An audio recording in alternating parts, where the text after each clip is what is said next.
Hello, everyone. Welcome to our first episode of TDMG Geopolitics Explained. My name's Heath, and this is Max. And today we're talking about the assassination of Charlie Kirk, the growing political violence in the United States, and its implications for the wider world. So, just to give you a quick rundown on the main headline of today, for those of you who don't know, although most of you will know, Charlie Kirk was shot and killed on September 10th in Utah, at Utah Valley University in the United States. It's in a smaller city called Orem, which is about 7 kilometers south of Salt Lake City. There are about 3,000 attendees there at his campus debate event. That's probably what he was most known for, his campus debate events. And this one was part of a tour called the American Comeback Tour. Comeback tour. For those of you who don't know, Charlie Kirk was a prominent conservative political commentator, and he was a close confidant of President Trump, actually. So it is. I mean, out of all the things that he could have been doing at the time he was shot, this thing that he was doing, campus debates, was the thing that probably most encapsulated Charlie Kirk, whether you agree with what he was saying or not. So yeah, it was a single shot from a building around about 200 meters from where he was seated. He was shot in the neck, and there was a lot of blood loss. There's been some pretty grisly footage released because obviously the event was being filmed by a lot of people. That's right. And that footage has gone around. He was taken to hospital straight away, but unfortunately he died there pretty soon After being in quickly critical condition. Yeah. What were some of the reactions? Because there was certainly like a lot from a lot of big figures. I mean, you got like Trump, Harris, AOC, like people from all over the political spectrum.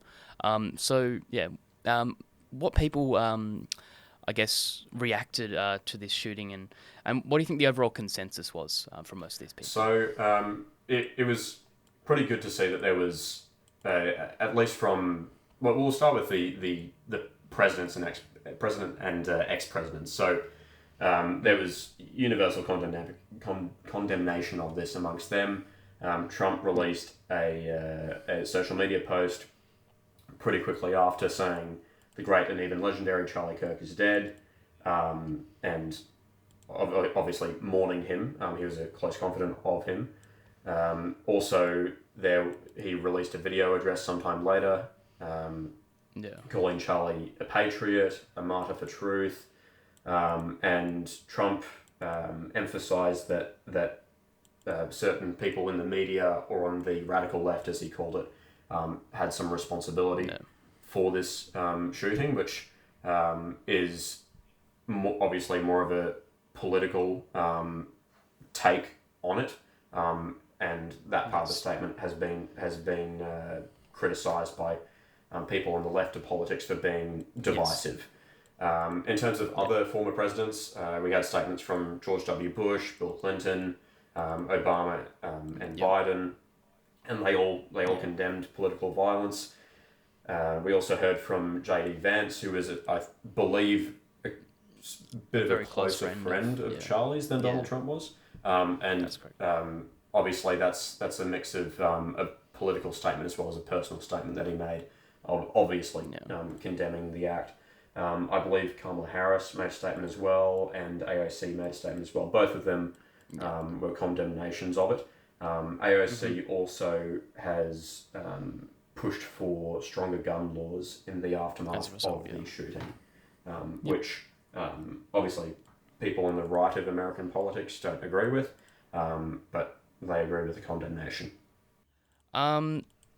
Max, do you want to talk a little bit about the more of the public reaction, both inside the House of Representatives and other places of law, and also in general society? Yeah, so I mean, it's interesting that you bring that up. It was actually quite a bit of an unsettling exchange that occurred in the U.S. House of Representatives. I believe it was on the same day as the shooting. It would have been because the shooting was around midday, so they would have still been in there. Same day, and the Speaker of the House, Mike Johnson, he called for a moment of silence. There was a moment of silence in the chamber, and then Marjorie Taylor Greene, a Republican lawmaker, she spoke up and she requested that a prayer be spoken, and that was immediately responded to by Democrats shouting across the chamber, complaining that sort of thing hadn't been done for other shootings that had happened recently, even a school shooting that I believe happened on the same day. A Republican lawmaker, separate from Marjorie Taylor Greene, then fired back at them, saying that Democrats' rhetoric was responsible for Charlie's death. And then Democrats responded to that, saying that the Republicans needed to pass stronger gun legislation, gun restrictions, and then the chamber sort of devolved into more yelling and chaos, which is unfortunate in a moment like this. There was also a sort of similar incident in the European Parliament. More conservative members of the European Parliament called for a moment of silence for Charlie Kirk.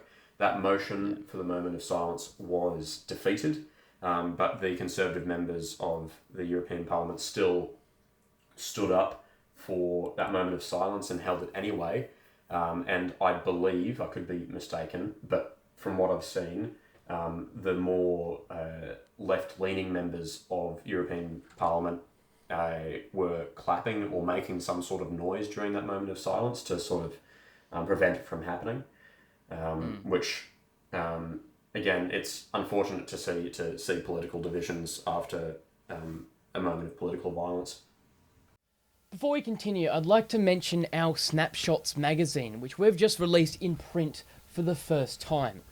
It includes engaging content across all types of sectors such as politics, economics and social issues, and it's available online for free now. Or you can purchase the print edition and support us directly for about $9.95. Thank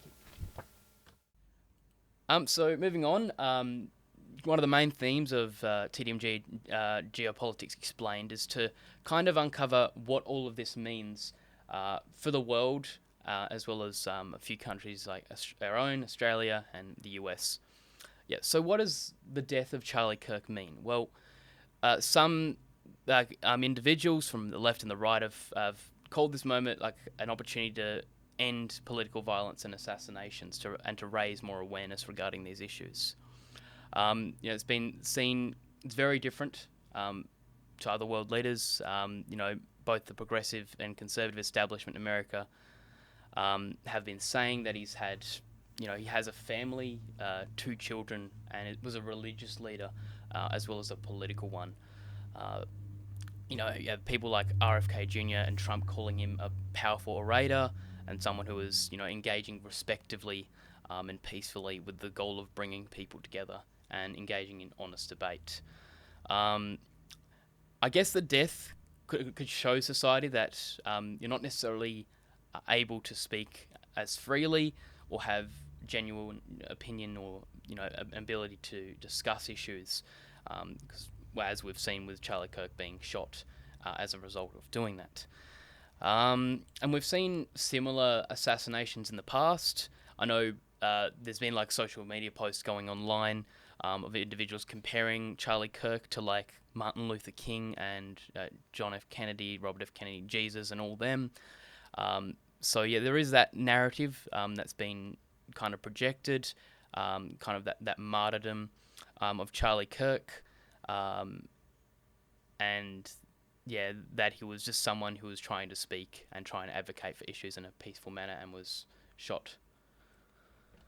And I guess the narrative from the other side, from the more left-wing or the more progressive perspective, is there are some people, obviously, who, as we mentioned before, are celebrating or justifying or excusing his death. There is another segment of people on the left who I think we should mention, who condemn the killing, who make it very clear that they don't agree or didn't agree with any or most of what Charlie said, but that political violence doesn't have a place in a free society regardless. However, there is actually a piece of data that was collected by the FI Institute. I believe it's called the Foundation for Individual Rights and Expression, which is actually, Heath and I were talking about this before recording. It is quite a disturbing piece of data. It's a survey of college students about their attitudes to violence as an acceptable method to stop a speaker at a college event, so a political speaker.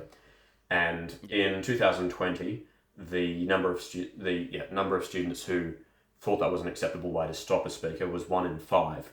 In 2025, that number is 1 in 3. 1 in 3, okay. Yeah.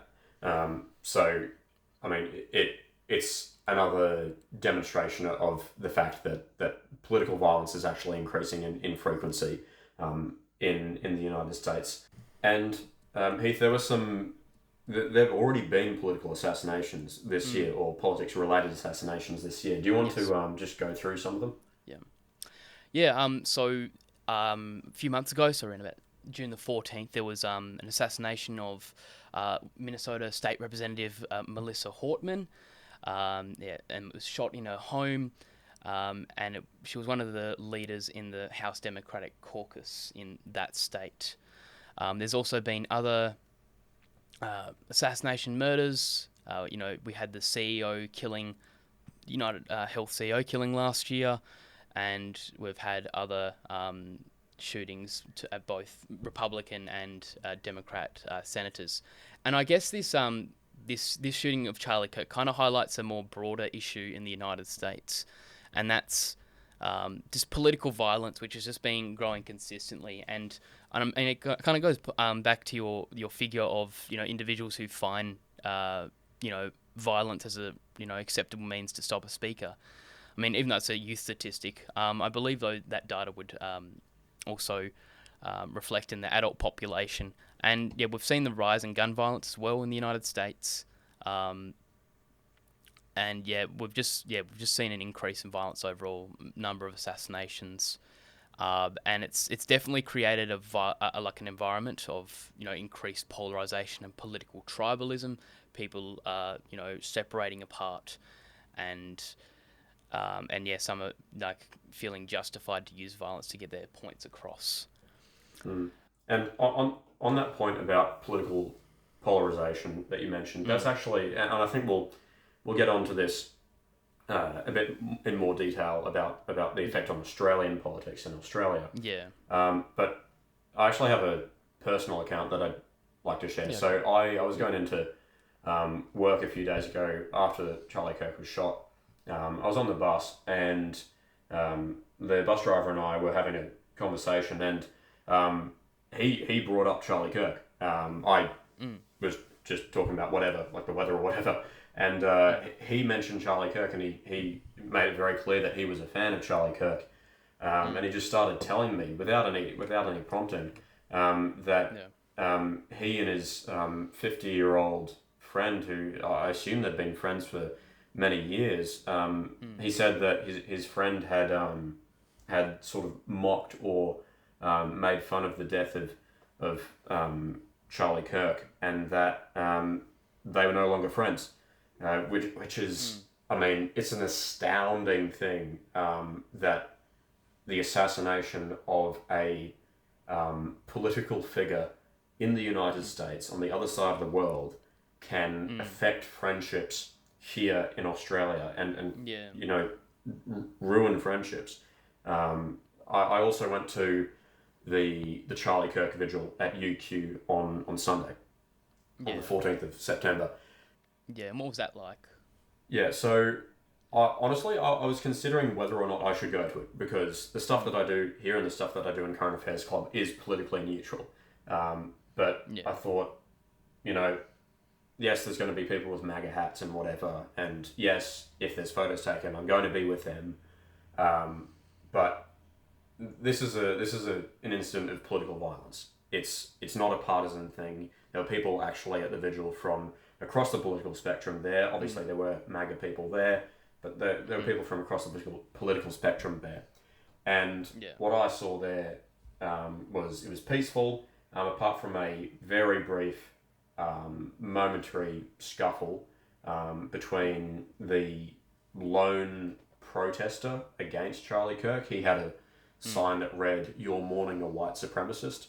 The ABC covered this, and I think the Courier Mail did as well. Drew Pavley, who was one of the hosts of the event, he went over and pinched the sign from him. It was actually in the middle of, it was actually during my remarks on the open mic that happened, as it happens. But yeah, I had the opportunity to speak there. I spoke about the need for civility and to stop encouraging or making excuses for political violence, regardless of which side you're on. So I think there are hundreds of people there. I think there was at least 500 people there. Okay. This was in the UQ Great Court, and I think the lesson out of this, the lesson out of the conversation I had with the bus driver and what I saw at the vigil at UQ was that this actually affects Australia and Australians a lot more than people might realise at a personal level, at a deep level, deep enough that they'd have a conversation with just a random stranger that they're driving around on a bus just to say, "Oh, my friend and I are no longer friends because of Charlie Kirk's killing," or hundreds of people who turned up to a vigil for a political figure on the other side of the world. This is like unprecedented how much of an impact it's had. Yeah, and you can see that like with, I mean, some of the events that were planned by Turning Point, none of them have been cancelled as of now, and I believe that they're still going ahead. We've got rallies in the UK, Tommy Robinson's like Unite the Kingdom rally, and that I believe it attracted a larger crowd than was expected. You got conservative figures such as Ben Shapiro,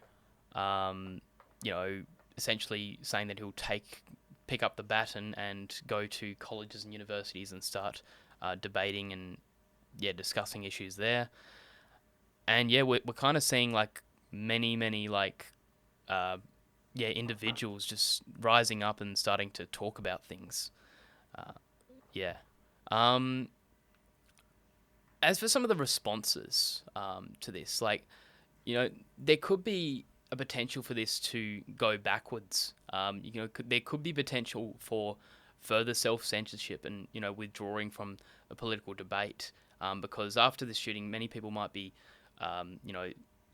seeing this incident and going, "Oh, I can't speak about certain things, otherwise I might get shot." And this could be from both the left and the right, because there are topics that obviously get people heated in the modern days. There could be potential for that to occur, but there is also, like mentioned before, like people wanting to get out and stand up more now than ever since that shooting.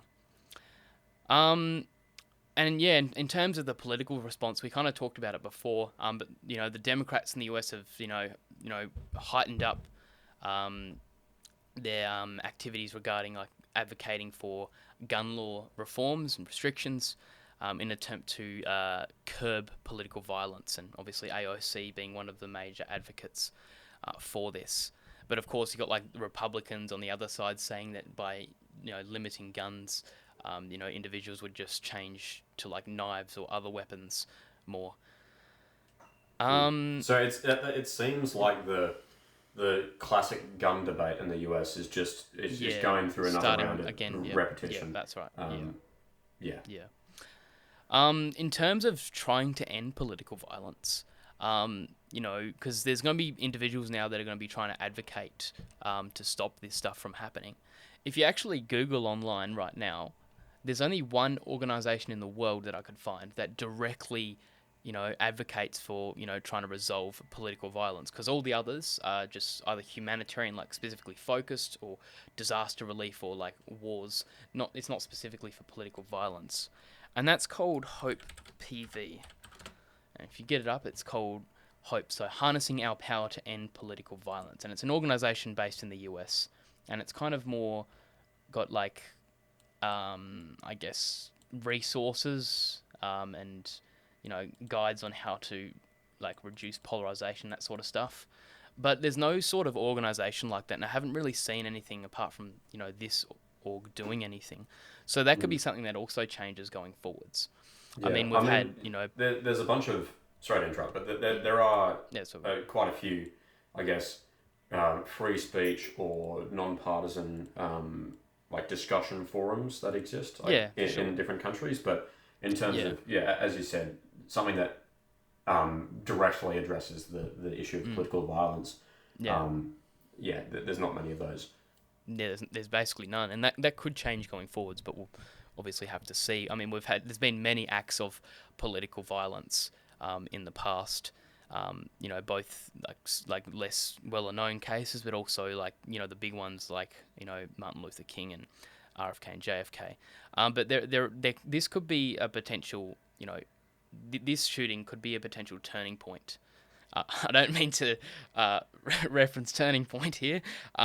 This could be like this shooting could actually create like some difference. It might this could be like an actual. I have to rephrase this. Sorry. No, so I mean, Get this look, cutting. But yeah. even like Charlie Yeah. Kirk's or allies or Yeah. people who are on his side have used the term turning point. So I mean, look, Yeah. I don't think either side of politics would really be Yeah. offended by the use of that phrase. No, but I think it's This could be a pivotal moment in addressing political violence, whether that's just in the United States or across the world, because the reaction that we've seen from it and the vigils across other countries kind of suggests that this incident might be different from others. Well, with that in mind, do we want to focus specifically on Australia and the Australian response to this? Yeah. So take us through some of that. So in Australia, Okay. we had a much more tapered response compared to that of the United States. We did have like our key leaders here, calling out the act. So Anthony Albanese, Susan Ley condemned it. He had other like front benches on both Liberal and Labor. Got Andrew Hastie on the Liberal side calling it out, condemning the act. But there was not much mention of the issue from the Teals, many of the Independents, or the Greens. In the Conservative establishment here, like you had influences such as Drew Pavlo, Freya Leach, who condemned the act. Of course, you had Andrew Hastie going on a podcast with one of the radio stations in Melbourne, calling out the issue. The progressive establishment, it was quite a bit more mixed here, but overall the centre left, so the Labor cohort, was mostly, like as a whole, like pretty much condemned the violence, with most of the front benches calling it out or following suit with the PM. And there was no condemnation from the Tills or the Greens. And that kind of leads into a few incidences that occurred after the assassination. So there was a post set out by Hannah Ferguson. So she's the CEO of Cheek Media. She made a post that essentially made political violence kind of justified. I don't know if you want to talk a little bit more about this, Max. Yeah, of course. So the post that has been, as Heath mentioned, has been garnering a bit of controversy is one that Hannah Ferguson put out on the Chief Media Instagram account, which has the following set of statements. Am I glad Charlie Kirk will no longer spread his extremist messaging? Yes. Am I happy that someone shot him in the neck in broad daylight? No. Do I believe he empowered the violence that ended his life? Yes. Do I believe he caused more harm than good? Yes. Is violence sometimes necessary? Yes. Is this act of political violence an act of progress? No. Do I understand and respect many of the progressives who disagree with me? Yes. So the couple of, or the few ones in particular, are that she's happy that he's no longer spreading his extremist messaging, that violence is sometimes necessary, and she understands and respects many of the progressives who disagree with her on whether the shooting was justified. Which, I mean, not the best look, but No. and I mean the Zali Steggall, the Teal MP, she liked that post, and then that was and that screenshotted drew by some more people. media controversy. Yeah. Yeah, and she later took that like off the post, but yeah, there's been other. I believe there was. We can source this afterwards, but I believe there was some. There was a Greens candidate or MP at the state level or a local council level that Drew Pavlou like called out for making light of the assassination or something. So yeah, I mean Drew Pavlou and some other figures that you mentioned before on the more conservative side of politics, they've been very quick to identify people who they believe are trivializing the assassination and then condemning them. Celebrating it or washing it over. Mm. Yeah. And I believe you actually were speaking early. Were speaking before we started recording about the reaction from China. Yeah. Well, it's not necessarily a reaction, but like sort of an opportunity that some of these countries have taken as a result of the assassination. After the shooting, Utah Governor Spencer Cox claimed that there were fake bots from Russia and China that were spreading misinformation. And there were also like anonymous actors from various political alignments that were also spreading misinformation. One of them was like a picture of the alleged shooter, Tyler Robinson, wearing a Republican T-shirt, which was debunked. He was actually wearing a maroon T-shirt with no logo. It was digitally altered. And then, of course, there was also the bullet casings and people interpreting what those meant, and that led to some misinformation spreading. There was also talks regarding Tyler's roommate, who I believe was transgender or something of that type, and then there were people making connections with the shooting being driven by transgender or identity politics, but that hasn't been fully substantiated yet. But in terms, like more specifically, of the Russia-China bots, this could be an opportunity for those countries to, indirectly sabotage and influence political discourse in a country that they see as a major opposition. I mean, China, especially Russia, have had a long history of rivalry, both economic, politically, and militarily.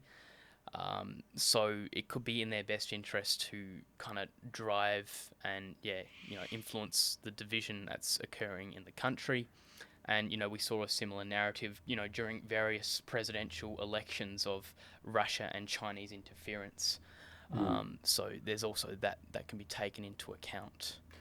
Yeah, on that, there's actually there's a quote that I just remembered, and I was trying to figure out where it was from. But it's actually from Abraham Lincoln, and I think it's actually quite fitting at this moment. So Abraham Lincoln, when he was 28 years old, he gave an address called the Lyceum Address to a group of young men in 1838. So he was 28 at the time. It was long before he became president, but he gave a speech, and the most famous couple of lines from it are, "If destruction be our lot, we must ourselves be its author and finisher. As a nation of freemen, we must live through all time or die by suicide." And that's similar in nature to the quote that a house divided amongst itself cannot stand.